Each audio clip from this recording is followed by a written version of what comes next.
안녕하세요. 나그네 교회 교우 여러분, 다시 또 만나 뵙습니다.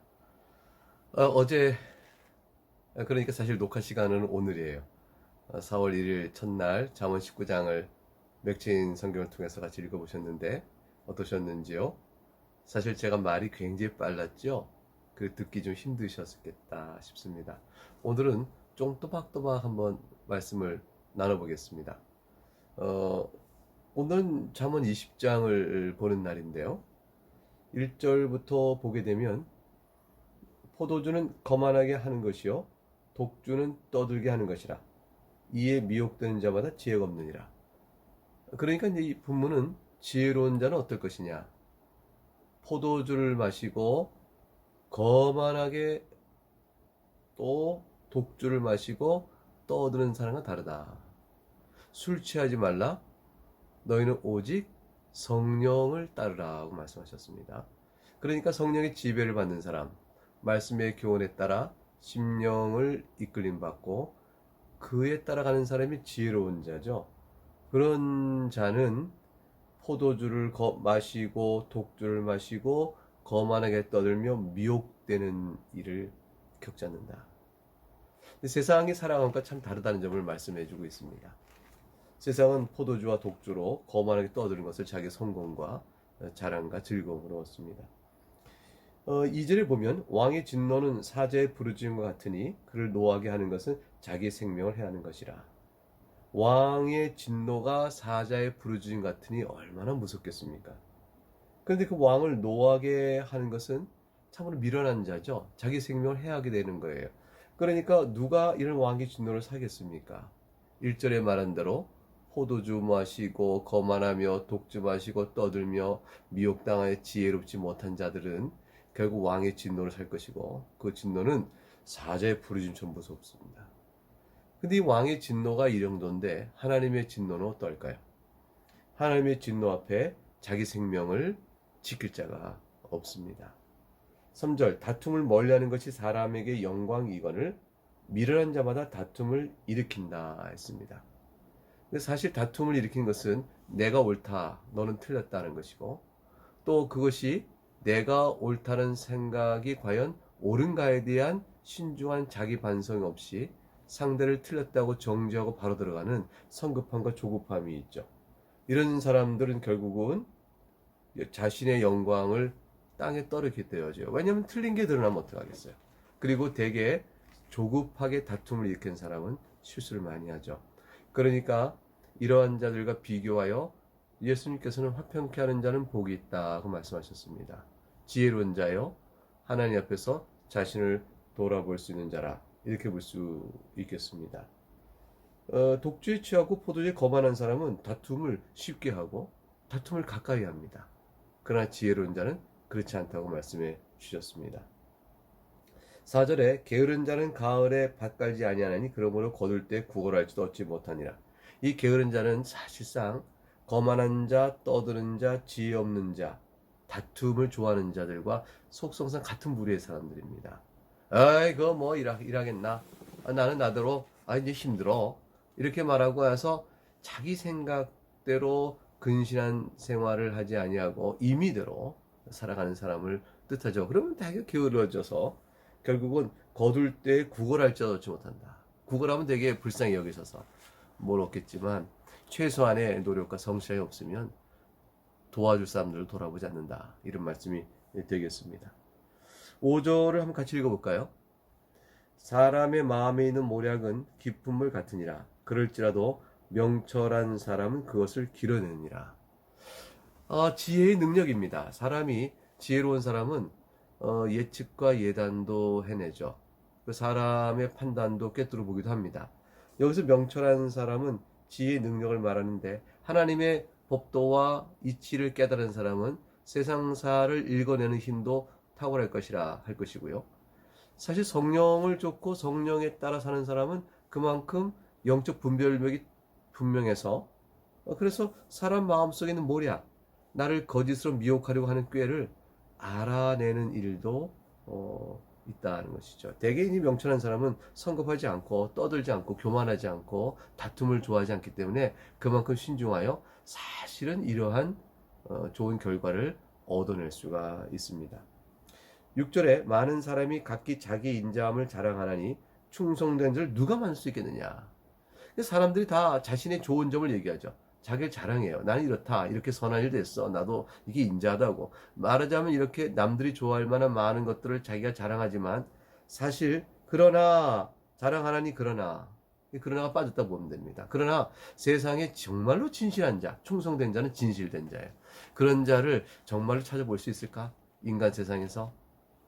7절 온전하게 행하는 자가 의인이라 그의 후손에게 복이 있느니라. 그런데 그런 자를 찾아보기 어렵지만 온전하게 행하는 자는 실제로 온전한 수준에 이른 자라는 뜻이 아니고 온전하고자 나아가는 자예요. 그러니까 성도입니다. 우리가 다 성화의 길을 가고자 죄를 회개하고 주 앞에 나가고자 하지 않습니까? 그런 자들은 다 의인이라 후손에게 복이 있다. 영적인 교육이 또 경건이 후손에게 미쳐지는 은택을 얘기합니다. 심판 자리에 앉은 왕은 8절입니다. 그의 눈으로 모든 악을 흩어지게 하느니라. 자, 왕의 진노는 2절에서 사제의 부르심 같다. 이것은 사실 어제 본 19장에 나온 말씀이에요. 그리고 8절에 심판 자리에 앉은 왕은 그의 눈으로 모든 악을 흩어지게 하느니라. 항상 사람은 죄악이 있고 심령이 부패해 악을 좋아하고 교만하고 거만하고 이럴 때에 항상 인생을 바르게 살기 위해 잊지 말 것은 심판주이신 그분을 생각하라는 거예요. 이 땅에 있는 세상의 왕도 심판 자리에 앉아서 모든 악을 흩어지게 하거늘 하물며 하나님이신 왕은 그 공의의 심판을 얼마나 분명하게 하시겠느냐. 그러므로 그 왕 앞에 쓸 것을 생각하라. 9절에 내가 내 마음을 정하게 하였다, 내 죄를 깨끗하게 하였다 할 자가 누구냐 그랬어요. 사실은 내가 내 마음을 정하게 하였다, 내 죄를 깨끗하게 하였다 할 자가 아무도 없으니 하나도 없다는 거죠. 하나도 없으니 심판 자리에 있는 왕 앞에서 내가 살 길이 어디 있겠어요? 오직 예수 그리스도 뿐인 겁니다. 오직 예수 그리스도 안에서 온전하게 그의 교훈을 받고 살아가는 자는 사실 마음을 정하여 죄를 깨끗하게 했다 할 자가 없다 할지라도 그리스도 안에서 심판주의 왕으로부터 건짐을 받을 수 있다는 말씀을 적용해 볼 수가 있습니다. 10절에 한결같지 않은 저울추와 한결같지 않은 되는 다 여호와께서 미워하시니라 그랬습니다. 하나님 그 공의의 하나님께서는 심판자리에 앉아서 심판하시는 무엇인가? 거짓을 심판하십니다. 한결같지 않은 저울추와 한결같지 않은 되 자신의 이익에 따라서 팔 때와 또 자기가 살 때 되와 추가 각각 다르다. 한번 이렇게 보세요. 그러면 그거다 얼마나 정직하지 않아요? 하나님께서 그것을 심판하신다. 11절 비록 아이라도 자기 동작으로 자기 품행이 정결한 여부와 정직한 여부를 나타내니라. 10절과 11절을 연결시켜 보면 그리고 12절과 연결시킬 수 있는데 그렇게 문맥을 보게 되면 세상에 남을 속이고 자기 품행이 거짓된 것을은 아이라도 그걸 분명히 드러내거늘 또 아이라도 알 수 있는 일이라는 것이에요. 그러니 누굴 속이겠냐는 거예요. 12절 듣는 귀와 보는 눈은 다 여호와께서 지은 것이니 하나님께서 귀를 지으셨으니 듣지 못하는 게 있겠으며 눈을 지으신 하나님께서 보지 못하는 게 있겠느냐. 그러니까 하나님을 속일 수 있겠느냐. 한결같지 않은 저울추 또 한결같지 않은 돼 사람은 속일지 몰라지만 아이라도 청결한 여부와 정직한 여부를 나타내는 법이거늘 그래서 자신이 남은 속여도 아이한테도 확인되는 그런 것들을 하나님에게서 속일 수가 있겠느냐. 그러니까 심판자리에 앉으신 왕, 영원한 왕을 생각하라. 13절 다시 게으름에 대한 경책이 나옵니다. 너는 잠자기를 좋아하지 마라. 네가 빈궁하게 될까 두려우니라. 네 눈을 떠라. 그리하면 양식이 족하리라. 잠자기를 좋아해서 깨어서 있을 때 깨어 있지 아니하고 또 일할 때 일하지 아니하면 빈궁하게 될 것이므로 그러니 눈을 떠라. 그리고 상황을 잘 파악하며 일할 때 일하라. 그리하면 양식이 족할 것이라 말씀합니다. 사실 우리가 인생을 어떻게 살 것이냐, 잠자는 참 살 것이냐, 영적으로 깨어 있을 것이냐. 영적으로 깨어 있으면 사실 하나님 앞에서 공공하지 않고 영적인 부여를 받아 살 수 있겠다. 이거 당연한 이치 아니겠어요? 그와 같다고 볼 수 있겠습니다.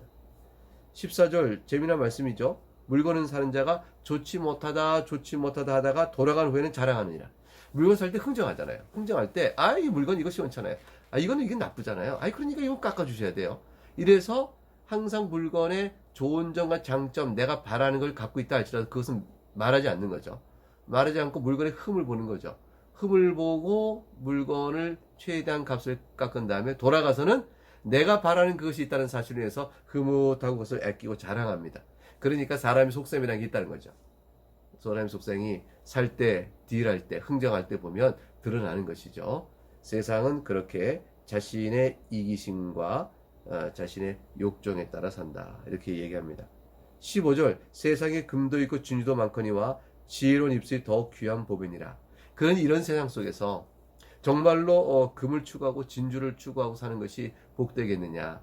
참으로 지혜로운 입술, 지혜를 말할 줄 알고 지혜를 들을 줄 아는 것, 그것이야말로 더욱 귀한 보배일 것이라고 말씀합니다. 왜냐하면 하나님 앞에 쓸 때 금과 진주는 나를 지키지 못하지만 그러나 지혜로운 입술은 나를 지켜줄 것이기 때문에 그렇습니다. 16절 타인을 위하여 보증선자의 옷을 취하라.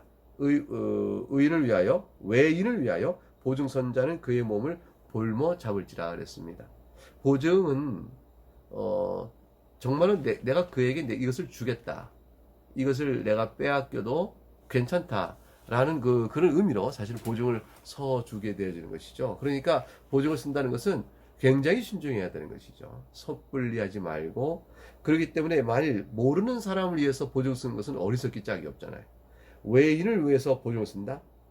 말이 안 되는 거죠. 잘 아는 정말로 신뢰할 수 있는 사람에게 내 생명을 걸만한 사람에게 보증을 써야 되는 것이죠. 그러니 만일 영적으로 보게 된다면 외인이요 타인이요 믿을 수 없는 사람, 그런 사람들에게 내 몸을 맡긴다는 걸 생각해 보세요. 그러니까 거짓된 진리요 이단이요 이런 데에 내가 내 영혼을 맡긴다고 생각해 보세요. 그 어리석기 그지없는 거 아니겠습니까? 그것을 그런 미련함을 지적하고 있는 말씀입니다. 그러니까 차라리 보증선자의 옷을 취하고 외인을 위해 보증선자의 몸을 볼모로 잡은 그런 결과가 되는 것이 차라리 낫게 되는 것이죠. 그런 결과가 올 거라는 말씀이기도 합니다. 17절 속이고 취한 음식물은 사람에게 맛이 좋은 듯하나 후에는 그의 입에 모래가 가득하게 되리라. 속이고 취하여 남의 것을 빼앗으니 일도 안 하고 속여서 먹었으니 하하 하고 좋아하는지 모르지만 그러나 후에는 그의 입에 모래가 가득하게 되니 그걸로 인한 그런 악행으로 인한 죄값을 치르게 된다는 말씀이죠. 당장에는 달콤할지 모르지만 그러나 죄값을 치르게 될 것이라. 그러므로 그 말씀이고요. 18절에 경영은 의논함으로 성취하라니 지략을 베풀고 전쟁할지니라. 어떤 경영, 큰 일을 도모하는 것이죠. 전쟁, 얼마나 중요한 일이야. 생사가 걸린 문제인데 이런 중요한 일을 할 때에 혼자 독단적으로 성급하게 해가는 사람은 미련한 사람이죠. 그렇지 않고 의논하고 또 지략을 구하여 그것을 가지고 전쟁을 하고 경영을 해야 될 것입니다. 그러므로 신중하고 다른 사람의 의견을 구하라. 그러면 사람이 인생을 살아갈 때 독단적으로 살아가겠습니까? 자기가 혼자 옳다고 해야 살아가겠습니까? 이 세상 살아가는 일도 의논하는 일이 더 필요한데 인생 전체를 살아가는 일 속에서 하나님의 말씀에 대한 참고요, 그 말씀을 듣고 살아가는 일은 얼마나 중요하겠습니까? 19절 두루 다니며 한담하는 자는 남의 비밀을 누설하나니 입술을 벌린 자를 사귀지 말지니라. 사람은 뒷담화를 좋아하는 것이죠. 그러니까 두루 다니면서 다른 사람의 이야기를 자꾸 풀어내는 걸 좋아하는 사람, 그리고 거기에는 중상과 비방이 또 들어가죠. 그렇게 하면서 남의 비밀을 누설하고 흉보고 어울려 키득거리는 사람, 입술을 벌린 자, 말이 빠른 사람을 사귀지 말라 그랬습니다. 결국은 진실한 자, 사람이 인자함을 자랑하지만 충성된 자를 어디서 보겠냐 그랬는데 이런 진실한 자들을 찾아 사귀라고 말씀하는 거예요.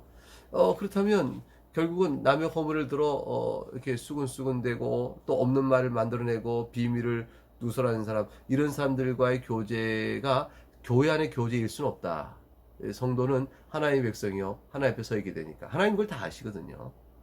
다 아시니까 성도가 누릴 교제는 진실함과 선대함과 남의 허물을 덮어주는 것으로 되어야 되죠. 오히려 환담하는 자는 교회의 일꾼으로 쓰지 말라고 그랬어요. 성경에.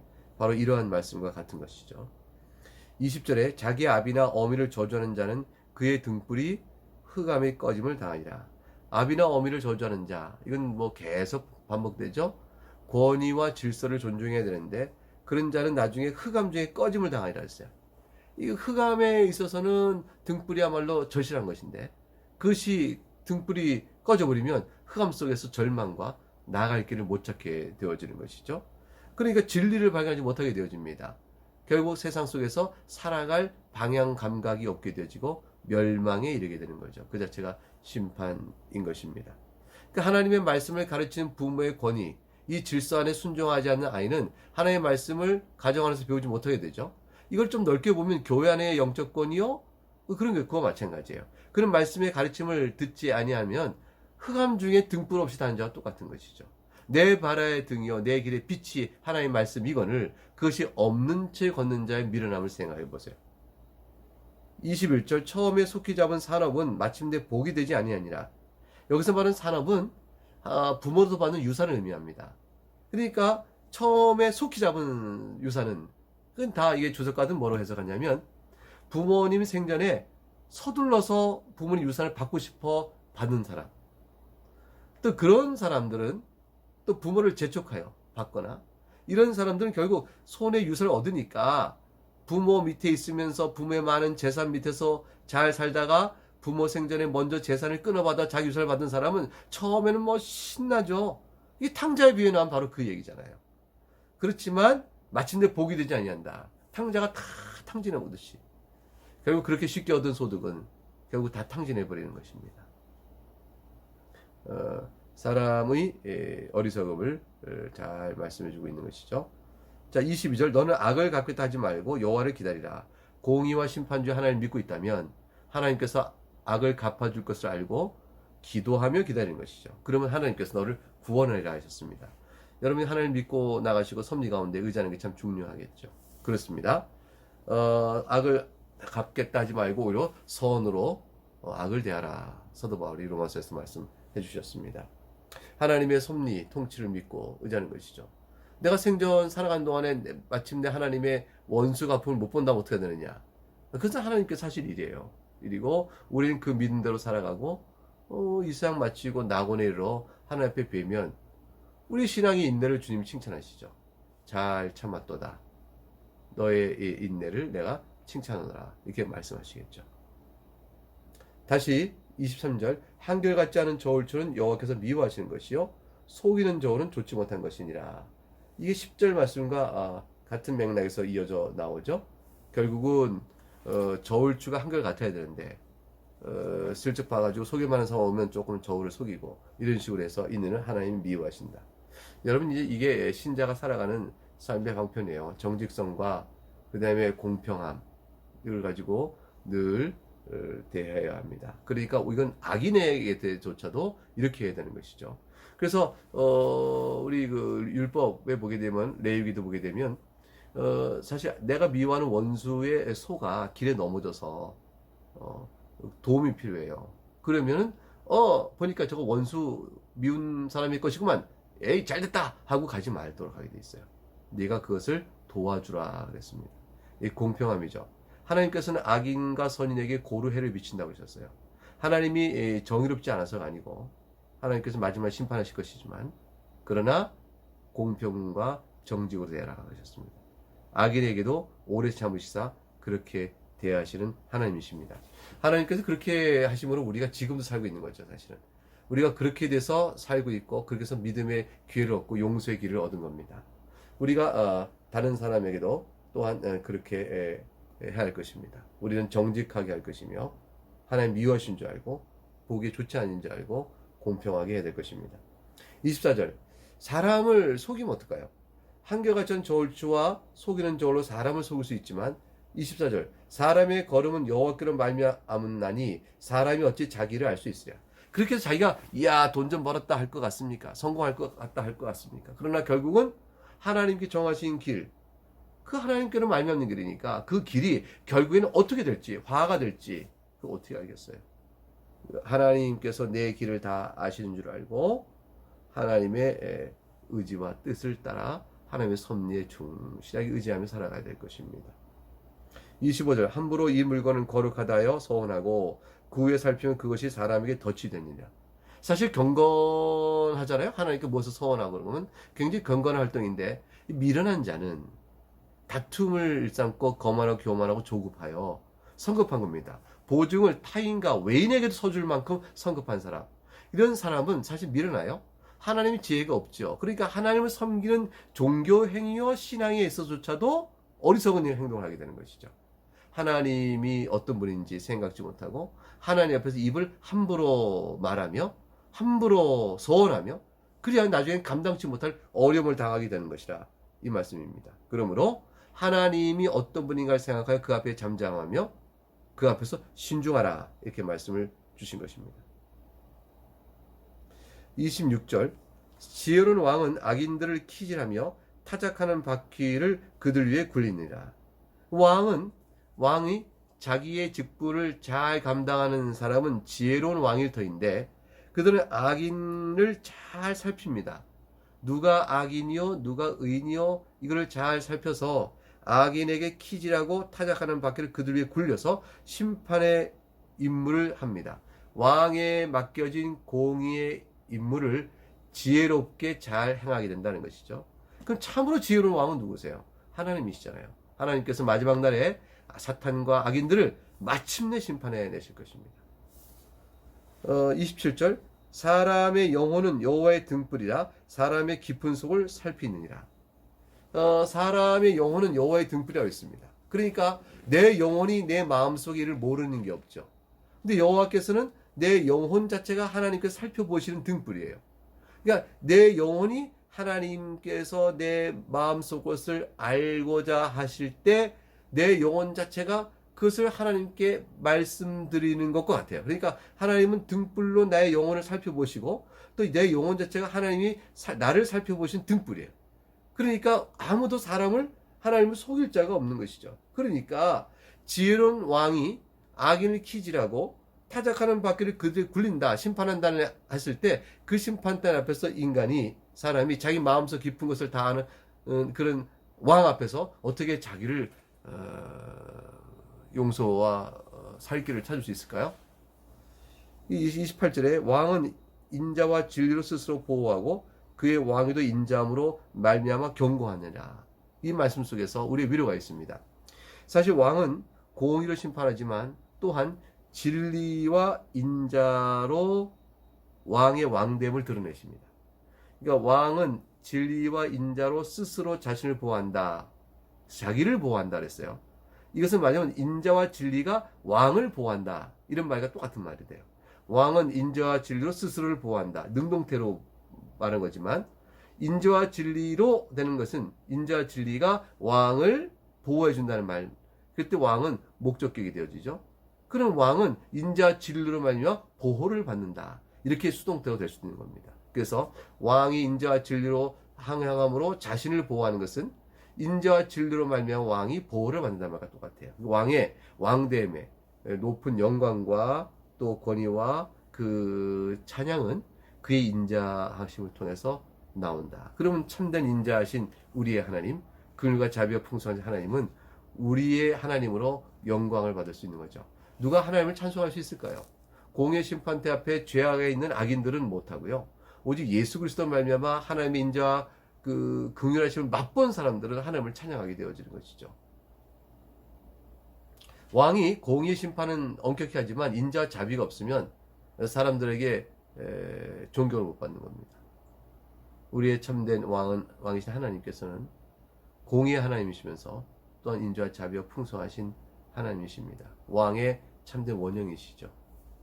이제 2절 남았습니다. 29절과 30절 말씀. 젊은 자의 여호와는 그의 힘이요 늙은 자의 아름다운 백발이니라. 우리가 종종 인용하는 말씀이죠. 젊은 자의 영화가 뭐냐? 젊은 자가 힘이 없으면 젊은 자로서의 그 기백과 가치와 영광이 없죠. 늙은 자의 아름다움은 뭘까요? 백발이라고 했습니다. 백발은 이 경륜이에요. 인생을 깊이 살아온 지혜와 경륜을 가리켜서 백발로 상징해냅니다. 이게 사람은 젊어서는 힘으로 자신의 영광을 드러내고 나이 들어서는 지혜와 살아온 경륜으로 그 아름다움을 드러냅니다. 이것은 상호 조화를 이룰 수 있죠. 젊은이가 힘은 있으나 지혜로움이 없으면 안 되고, 나이 많은 분이 지혜는 있지만 일을 해쳐갈 힘이 없으면 또 일을 도움 못하죠. 그러니까 지혜로운 젊은 자나 나이 든 분이 서로 어울려 어떤 일을 도모할 때는 가장 이상적일 수 있겠죠. 한 사람 개인 인생에서 젊을 때와 나이 든 때를 얘기하기도 하지만 한 공동체 안에서 젊은이와 나이 든이가 서로 어떻게 할 것이냐. 그래서 노인은 젊은이를 아껴주고 젊은이는 노인을 또한 공경해주고 그러므로 어떤 공동체 질서를 이루어갈 수 있는 것을 말하기도 합니다. 이 말은 이제 결국 우리에게 이제 교훈적으로 보게 되면 부족하니까 우리가 젊었을 때 힘 자랑하다가 지혜 없어 망하지 말고 그런 얘기죠. 노인 됐을 때 백발을 가지고 지혜를 자랑하지만 일의 실천을 하지 못할 때가 있느니라. 이런 말씀일 수도 있겠습니다. 마지막 30절 상하게 때리는 것이 악을 없이 하나니 매는 사람 속에 깊이 들어가니라. 악을 없애기 위해서는 어떤 징계나 또 매도 유익하다는 것이죠. 그게 결국 악을 상하게 때리고 말 맞는 징계가 맞는 게 좋겠어요? 아니면 악을 그대로 갖고 있는 게 좋겠어요? 그러니까 하나님께서는 공의의 심판자이신 하나님, 왕의 지혜로운 왕의 통치, 그 악인을 벌하는 그 통치 앞에서 그대로 왕의 심판을 받겠느냐, 아니면 상하게 때리고 매를 맞아 고치겠느냐. 이제 어느 게 지혜로운가를 말씀해 주는 대목이라 할 수 있겠습니다. 예, 여기까지가 이제 20장 의 말씀이네요. 잘 읽으셨습니까?